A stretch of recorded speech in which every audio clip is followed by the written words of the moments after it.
Penyakit jantung koroner merupakan penyakit kronis dengan angka kematian dan kecacatan yang tinggi di dunia, termasuk Indonesia. PJK terjadi akibat penyempitan atau penyumbatan pembuluh darah koroner yang memasuk darah dan oksigen ke jantung. Penyumbatan ini biasanya disebabkan oleh penumpukan lemak atau kolesterol yang disebut plak aterosklerosis. Setiap tahunnya, PJK menyebabkan sekitar 8,9 juta kematian di seluruh dunia. Dan di Indonesia, kondisi ini juga menjadi perhatian besar. Berdasarkan Survei Kesehatan Indonesia tahun 2023, penderita PJK mencapai 8,5 per 1000 penduduk. Jadi, dengan jumlah penduduk sekitar 278,8 juta jiwa, diperkirakan ada lebih dari 2,37 juta orang yang hidup dengan PJK. Karena aliran darah ke jantung terganggu, suplai darah menjadi berkurang. Kondisi ini dapat menyebabkan nyeri dada yang terasa seperti ditekan atau terbakar. Nyeri juga dapat menjalar ke leher, rahang, bahu, hingga lengan kiri. Selain itu, penderita dapat mengalami sesak nafas, mual dan muntah, kelelahan berlebih, serta keluarnya keringat dingin tanpa sebab. Penyakit seringkali datang dan mengubah segalanya. Dampaknya tidak hanya dirasakan pada kondisi fisik yang melemah, tetapi juga menyebar ke berbagai sisi kehidupan. Hubungan sosial, ketenangan pikiran, hingga kedamaian batin pun ikut terpengaruh. Rasa cemas dan takut kerap muncul tanpa diduga. Bayangan akan kematian atau kekhawatiran akan serangan yang kembali terjadi membebani pikiran. Tubuh yang tak lagi sekuat dulu membuat aktivitas sehari-hari terasa lebih berat, membatasi gerak, dan menumbuhkan rasa putus asa. Tapi, sakit bukan alasan kita untuk menyerah, bukan juga akhir dari kehidupan. Janganlah menyalahkan diri sendiri atau keadaan. Mengapa? Karena dapat memperburuk kesehatan. Penelitian menegaskan bahwa masalah psikologis, cemas, khawatir, stres dapat menurunkan kualitas hidup hingga meningkatkan resiko kematian. Lalu, apa solusinya? Disinilah kesejahteraan spiritual berperan penting. Ini bukan sekadar ritual ibadah, melainkan sebuah kesadaran untuk menemukan kembali makna hidup dan kedamaian diri melalui keyakinan kita.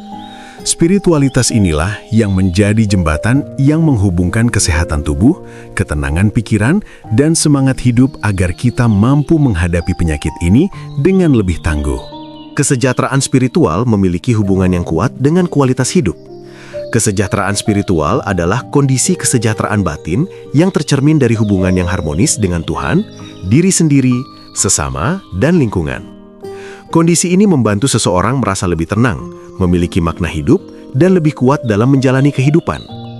Selama masa pengobatan, perubahan fisik dan psikologis sering menimbulkan rasa cemas dan depresi. Jika tidak dikelola, kondisi ini dapat mempengaruhi jantung secara langsung dengan meningkatkan beban kerja dan kebutuhan oksigen jantung. Dalam hal ini, spiritualitas dapat menjadi salah satu cara yang efektif untuk menurunkan stres. Praktik spiritual yang dilakukan secara teratur dapat menjadi sumber coping dalam menghadapi sakit dan tekanan hidup, serta berperan positif dalam menjaga kesehatan dan mendukung proses penyembuhan. Lantas, bagaimana kita bisa membangun kesejahteraan spiritual ini di tengah ujian sakit? Pertama, menerima kondisi diri. Cobalah untuk berdamai dengan kondisimu saat ini. Ikhlas bukan berarti menyerah, tapi cara agar hati lebih tenang. Gunakan waktu ini untuk merenung dan mengevaluasi perjalanan hidup agar kita bisa menemukan kembali makna dan nilai-nilai kehidupan. Kedua, perbanyak rasa syukur. Bersyukur dengan apa yang ada dan kita miliki. Nafas yang masih berhembus dan keluarga yang setia menemani adalah nikmat tak ternilai yang sering kita lupa. Ketiga, mendekatkan diri kepada Tuhan. Ingatlah kembali siapa pencipta kita. Perbanyak waktu untuk lebih dekat kepada Tuhan, baik melalui doa, zikir, atau ibadah yang khusyuk. Jadikan momen ini sebagai ruang curhat paling nyaman untuk menumpahkan segala rasa kepadanya. Dan keempat, bangun hubungan dan komunikasi baik.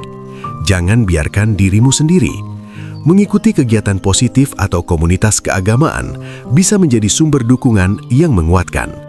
Jangan pendam perasaanmu. Berbagi cerita dengan keluarga, sahabat, atau perawat, serta saling mendoakan adalah obat bagi jiwa. Dukungan inilah yang membuat hati lebih lapang menerima kondisi, menumbuhkan motivasi kuat untuk sembuh, atau setidaknya menghadirkan rasa nyaman dan ketenangan. Saat batin sudah tenang, energi positif ini akan mendorong tubuh kita untuk kembali aktif. Inilah bukti nyata kualitas hidup yang membaik. Mulailah bergerak sesuai kemampuan, bisa dengan jalan santai menghirup udara pagi atau bersepeda ringan. Targetnya sederhana, cukup 30 menit sehari, 3-5 kali seminggu. Kenapa ini penting? Karena olahraga rutin bantu turunkan tekanan darah, jaga berat badan, dan usir stres. Hebatnya lagi, aktivitas ini memancing pasukan kolesterol baik untuk bekerja, membantu membersihkan tumpukan lemak yang menyumbat pembuluh darah jantungmu tadi. Terima kasih telah menyimak hingga akhir. Semoga pesan ini menjadi pengingat bahwa spiritual memiliki peran penting dalam menjaga kesehatan. Thank you for trusting us with your care. Please follow me to the entrance.